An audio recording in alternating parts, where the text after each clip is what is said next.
Hi everyone, this is Matt from TechKnowHow, and we're going into the second video. So I wanted to go back onto that first video that I made. I was talking about virtual machines and VMs, and I wanted to kind of clarify in case any of you guys out there did not know what that was.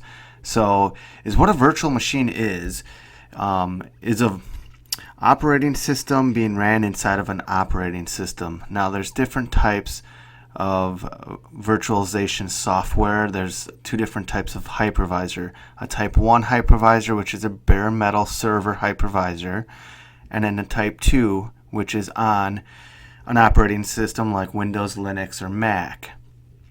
So going further, with this video, I thought I'd go ahead and show you guys on how to install Fedora Linux inside of a virtual machine on Windows 10.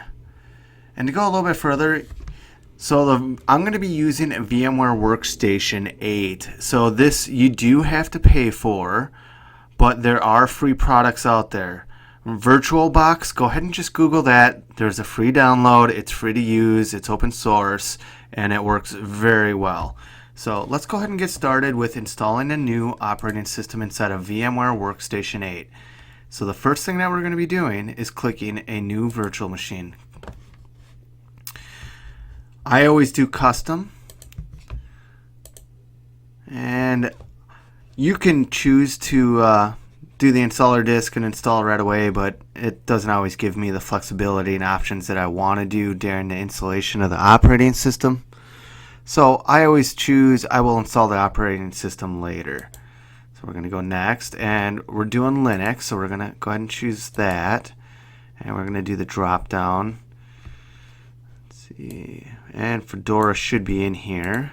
Okay, we're going to go ahead and do next.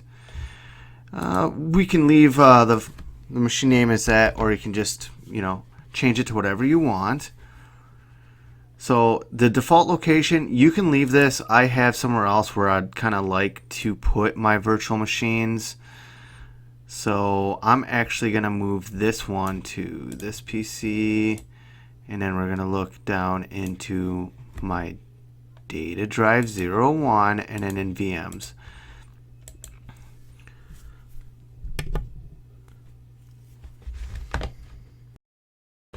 Okay, so for the number of processors and the number of cores per processor, that's entirely up to you. I usually select 2 cores to give it some processing power. And I usually leave the default set unless I know that the virtual machine is going to be using a lot of processes and a lot of RAM. So a hypervisor utilizes the physical components of the physical machine to run as if it was a physical machine.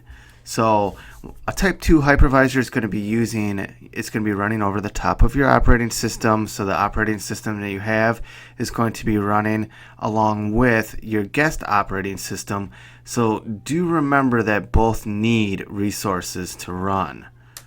So I'm going to go ahead and leave this set at 1024 or 1 gigabyte of RAM. And this is where the networking is. So you can use a bridge network, a NAT, network address translation, or host only. I use host only quite a bit when I try to segregate my environments for lab and stuff.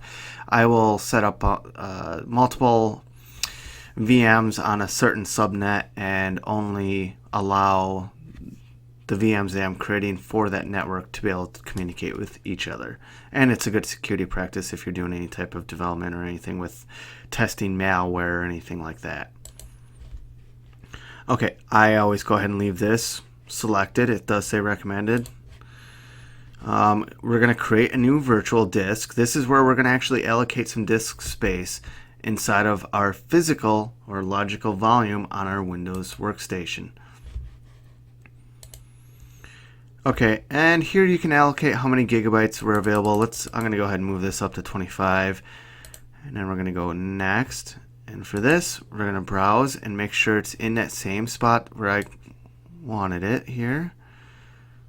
So we're going to go into data and then into VMs. And then that's where the virtual disk is going to be created. Click next. Customize hardware. I'm going to go ahead and do this right away because I have an ISO file that I actually downloaded, and instead of using a physical drive, it's going to auto detect it. I'm going to use an ISO file, so we're going to go ahead and browse for that right now. I believe I should be able to just pull it right out of here. We'll select that, open, and then close, and then finish. So now you'll see that pop up. The virtual machine has been created, but the operating system has not been installed on it yet.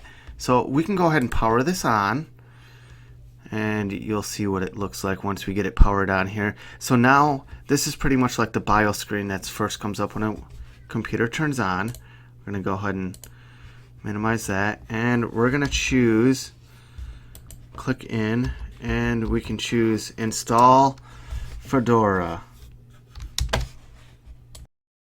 So we are going to go ahead and choose install Fedora here.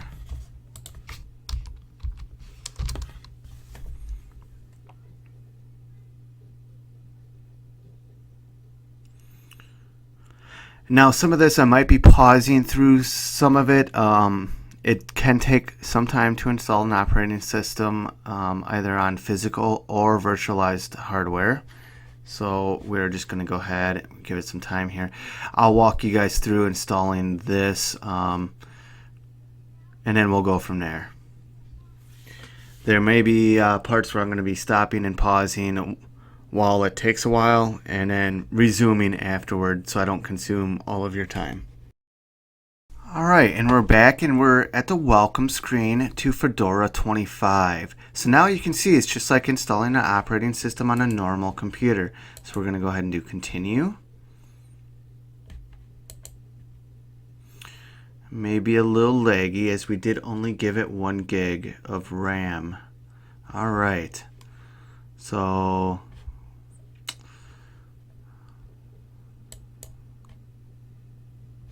okay, we're going to do automatic.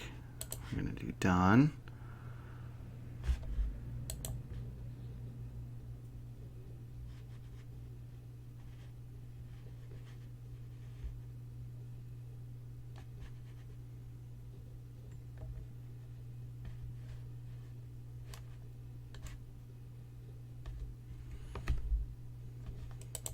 In here we can actually choose some different stuff if we want server edition, Fedora custom operating system, and we can actually choose different packages that actually go on here, like for say mail server, Windows file server, common network management sub, and the list goes on. So we'll go ahead and just select those two and do done.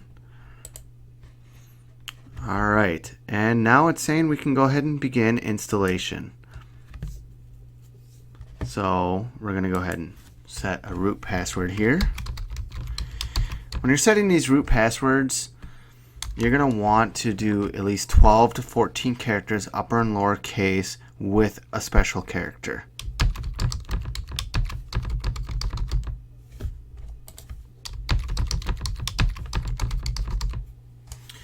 And confirm, make sure that they both match. Click done. User creation. This is where we can create a user. For the username, I always do something a little bit more conventional to most enterprises and stuff. We can go ahead and make me an administrator. That sounds like a good idea. First initial, first name, and last 4 to last 6 of last name. And then we're going to want to create a strong password here as well. And for these passwords, you can also use passphrases, you know, like spaces, capital letters, question marks at the end, exclamation points. Like, use a whole sentence. That'll make it very secure. Believe it or not, the number of characters and the complexity of the password really does make a large difference. All right, so you can see while we're doing that, it has been installing. So we'll be right back once this is fully installed. Alright guys, welcome back. So there was a bit of an issue with the installation of Fedora onto this virtual machine. So it appears that the following error: DNF error, non-fatal post in scriptlet, failure in RPM package, and then it lists the package. I went out and Googled this on Fedora forums, and it looks like this is a reported bug. So we're going to have to wait for them to resolve that. But with this video, I think you guys get the idea on how to install an operating system and how to use a virtualized environment like this. This is VMware Workstation once again, but a lot of them are very similar, especially Virtualbox. Once again, if you guys have any questions or comments or anything that you want me to look into within this realm of things, go ahead and just list it below in the comments. Don't forget to like and subscribe. All right, thank you and have a good one.